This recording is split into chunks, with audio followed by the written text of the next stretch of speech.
সমস্ত যা যা অ্যাকশন ঘটছে শুধু আমাদের নয়, পৃথিবীর আমরা চোখে যা যা দেখতে পাচ্ছি, এই প্রশ্নটা মানুষের মনে আসে যে এগুলো কি সত্যিই ওপর থেকে কেউ কন্ট্রোল করছে কোনোভাবে, বা কিছু যোগসূত্র রয়েছে বা এরকম ব্যাপার রয়েছে যে কিছুটা কন্ট্রোল কিছুটা আমাদের হাতে রয়েছে। মানে ফ্রি উইলের যে কথাটাকে আমরা, ফ্রি উইলের যে কনসেপ্টটাকে বলি, ইচ্ছা কতটা স্বাধীন?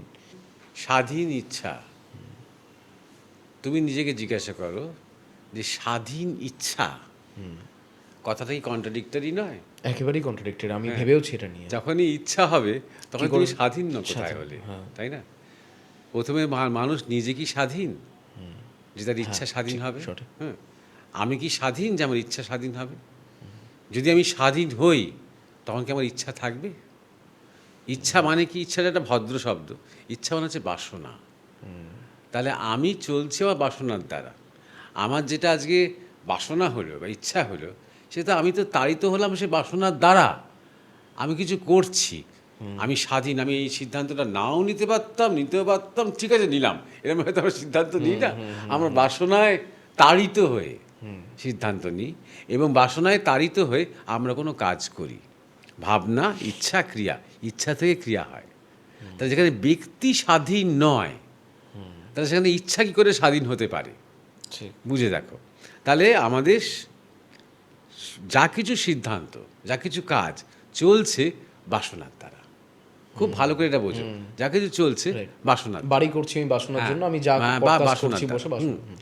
তোমার বাসনা, এবং যদি আমরা এবারে সমষ্টিগত, তোমার বাসনা, জয়ের বাসনা, আর অর্ঘ্যর বাসনা, এরকম সমষ্টিগত সবার বাসনা নিই, জগতে যত বাসনা আছে, হ্যাঁ, এই বাসনা দিয়ে এই বিশ্ব, এই সভ্যতা, এই সংস্কৃতি চলছে, এই সম্মিলিত বাসনা দিয়ে।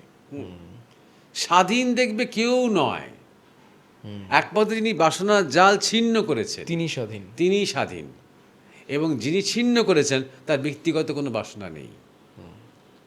একমাত্রই বলতে পারো, যারা অরবিন্দ, শ্রী অরবিন্দ যখন ভাবছেন যে আমি চাই, উনি ভাবছেন আমি চাই, দেখো বাসনা, আমি চাই যে সুপ্রামেন্টাল কনসাসনেস জগতের উপর নেমে আসুক, সকল ভারতবাসীর মধ্যে সেই অধিচেতনা নেমে আসুক, যাতে সবাই একসাথে জ্ঞান লাভ করে। এটা নিজের জন্য নয়। এক্স্যাক্টলি। এই মানুষটা কিন্তু স্বাধীন। তাই এটাকে আর বাসনা বলে না বা ইচ্ছা বলে না, এটাকে বলে সংকল্প। তিনি সবার জন্য, সবার হিতের জন্য, সবার মঙ্গলের জন্য তিনি কিছু একটা সংকল্প করছেন। স্বামীজি করতেন, যেখানে যেতেন, দেশে হোক বিদেশে হোক, সেখানে যখন দেখতেন মানুষ দুঃখের মধ্যে আছে, পীড়ার মধ্যে আছে, ক্লেশের মধ্যে আছে, তা সংকল্প করে ফেলতেন। মহামায়ের কাছে প্রার্থনা করতেন এখানকার ভালো হোক, এখানকার মানুষ যেন এই অবস্থা থেকে একদিন উঠে দাঁড়ায়, এদের যেন জাগরণ হয়, এরকম সংকল্প করে ফেলতেন।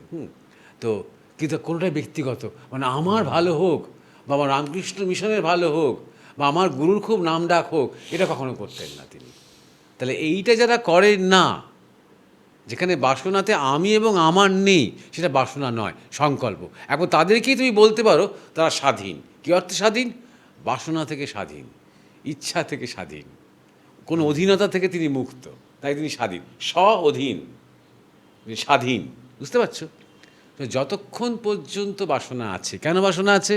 কারণ তার পিছনে অহংকার আছে, এই যে আমিও এবং আমার। যতক্ষণ পর্যন্ত আমিও আমার আছে, ততক্ষণ পর্যন্ত তোমার ইচ্ছে তোমার ব্যাপার, এবং সেই ইচ্ছার কর্ম, তার প্রারব্ধ তোমার ব্যাপার আছে। কারণ তোমার মনে হচ্ছে আমার আছে, তুই আমার ইচ্ছা অনুযায়ী চলছিস না, এবং আমার ইচ্ছা অনুযায়ী চল, আমার কথা অনুযায়ী চল। আমি চাপাচ্ছি, আমার থেকে জুনিয়র, আমার ছোট ছেলে, কি আমার ভাই, কি আমার বন্ধু, তারপর আমি চাপাচ্ছি। আমি আমার ইচ্ছার উপর জোর দিচ্ছি। সেটা এইটা বলতে পারছি না আমার ইচ্ছা কালকে সূর্যটা না উঠুক, এটা করতে পারবো না আমি। আমার ইচ্ছা যেন আমার এই শত্রু তার যেন কালকে থেকে শ্বাস না নিতে পারুক, অক্সিজেন থাকবে, ও যেন শ্বাস নিতে না পারে। এটা তুমি জানো তোমার ক্ষমতা নেই। এই উপরওয়ালা না বা নিচওয়ালা না ভিতরওয়ালা, সেটাও একটা সংস্কার। এই যে তুমি উপরওয়ালা বলছো, এটা একটা ইসলামিক কনসেপ্ট, এটা সেমেটিক কনসেপ্ট। রাইট, আমাদের হিন্দু ধর্মে তো নিজের ভেতরে তোমার অন্তর্জগতে অন্তর্যামী, তোমার মধ্যে তোমার অন্তর্যামী রয়েছে।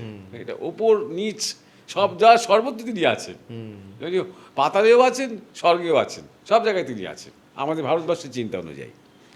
তাই জন্য বলছি, যখন তুমি আস্তে আস্তে আস্তে আস্তে তোমার অহং গলিত হবে, আধ্যাত্মিক পথে যত তুমি এগোবে ধীরে ধীরে ধীরে ধীরে তুমি দেখবে অহং চলে যায় না একবারে, গলিতে হয়, আস্তে ধীরে ধীরে ধীরে সমর্পণ হয়, শরণাগত আসে, স্যারেন্ডার করতে আরম্ভ করে।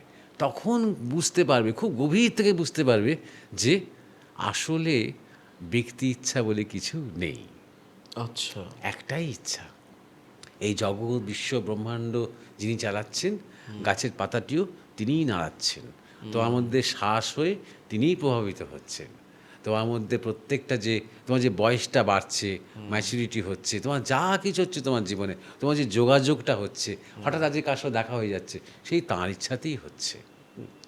আমি আমার অজ্ঞানতা বশত, আমার অহংকার বশত আমি মনে করতাম আমার ইচ্ছা, আমি মনে করতাম আমার বাসনা।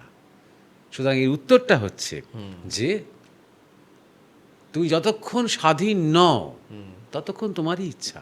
কারণ পরাধীন তুমি কিসের দ্বারা পরাধীন? অহংয়ের দ্বারা পরাধীন, বাসনার দ্বারা পরাধীন। সেই বাসনা তোমাকে চালাচ্ছে, তোমারই বাসনা তোমাকে চালাচ্ছে ততক্ষণ পর্যন্ত। যখন তুমি আস্তে আস্তে আস্তে আস্তে বাসনা মুক্তির দিকে এগোবে, তখন তুমি বুঝতে পারবে বিভুটা এবং অনুটা, মেজরটা এবং মাইনরটা, মাইক্রোটা মাইক্রোটা, সবই যাকে আমরা বলি ঈশ্বরের ইচ্ছা বা মহতের ইচ্ছা, তাতেই হচ্ছে।